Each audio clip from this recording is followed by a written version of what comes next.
In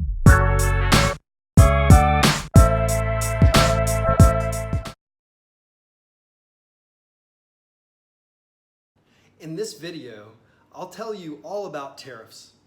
Tariffs are just one form of protectionism. And let's take a look at why governments might use protectionist measures. A very good acronym that can be used to help you remember why governments use protectionism is BRIDED. Now that we understand why a government might use a tariff, let's define it. A tariff is a tax on imported goods and services. Next, I'll show you how to draw a tariff diagram. First, you want to start off with your axes, and you want to label them price on the y-axis and quantity on the x. Next, we'll add our demand curve. The demand in this case is the demand by domestic consumers, so we'll label it D domestic. Next, add in the supply curve. The supply curve in this case is for the domestic producers and how much domestic producers will produce at a variety of prices. We'll label it S domestic. Next, we'll add our free market equilibrium if there was no trade between this economy and any other nation around the world. This occurs at PE and QE, price equilibrium and quantity equilibrium. As you can see, if this country does not trade with any other countries around the world, then the area in pink will be the revenue that businesses earn from selling their goods or services. This isn't very realistic though. In today's world, most countries, if not all countries, trade with other countries. Therefore, once free trade is introduced, a new supply curve is introduced to our diagram. This supply curve we'll label S world, and it represents the supply of world producers. And the price is the price that world producers will charge. Notice that the supply curve is perfectly elastic. This is due to the fact that the global supply is so big that one company or even one country will have a difficult time impacting it by changing the quantity that is supplied into the market. With the introduction of the new supply curve below the free market equilibrium in the domestic economy, you can see that domestic producers are going to produce less than they did at free market equilibrium.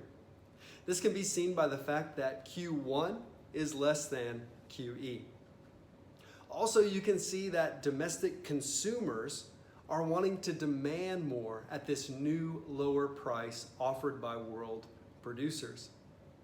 As a result, there's a shortage in the market that domestic producers can't make up. This is evident by the distance between Q1 and Q2, and it's made up by foreign producers. If we take a look at the impact on domestic producers' revenue as a result of opening up to free trade, we can easily see why governments would want to implement protectionist measures. Notice that the pink area is the area of revenue that domestic producers earn before allowing free trade. And this area of revenue shrinks dramatically once the lower price offered by world producers is allowed into the domestic economy. Also notice that the light bluish greenish area is the amount of revenue that foreign producers earn. And this could become a problem for a government who would like to increase employment, increase their own revenue, protect domestic industries, or a variety of other things that might cause them to implement the tariff. As mentioned before, a tariff is a tax on goods that are imported into an economy or into a country. In this case, foreign companies will face an increase in the cost of production by the amount of the tariff or the tax. And this will raise or increase their supply curve by the amount of the tariff. The upward shift in the supply curve due to the tariff has a variety of implications on the domestic market.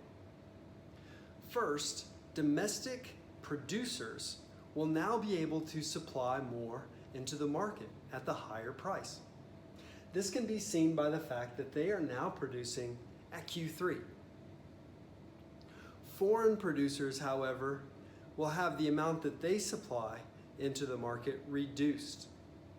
Before, they were supplying Q1 to Q2. Now they'll only be supplying Q3 to Q4. It's very interesting to see the impact on the revenue for both domestic and foreign producers as a result of the implementation of the tariff. As you can see, before the tariff, the domestic producers had the area of revenue that's indicated in pink and foreign producers in light green.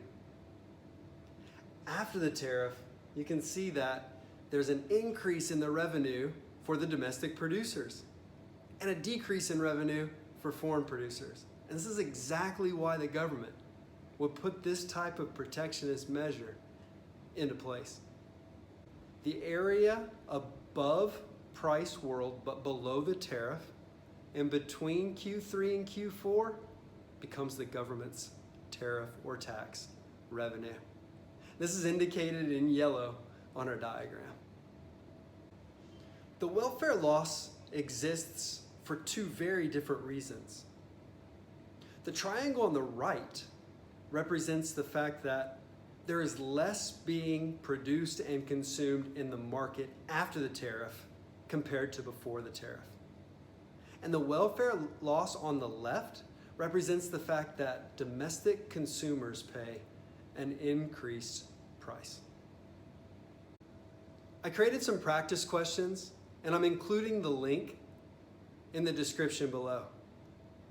Click on the link, download the questions, and give it a go.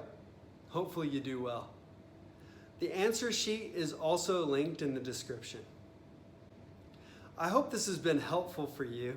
If you have any questions about tariffs, how to draw the diagram, how to explain the diagram, please leave a comment below.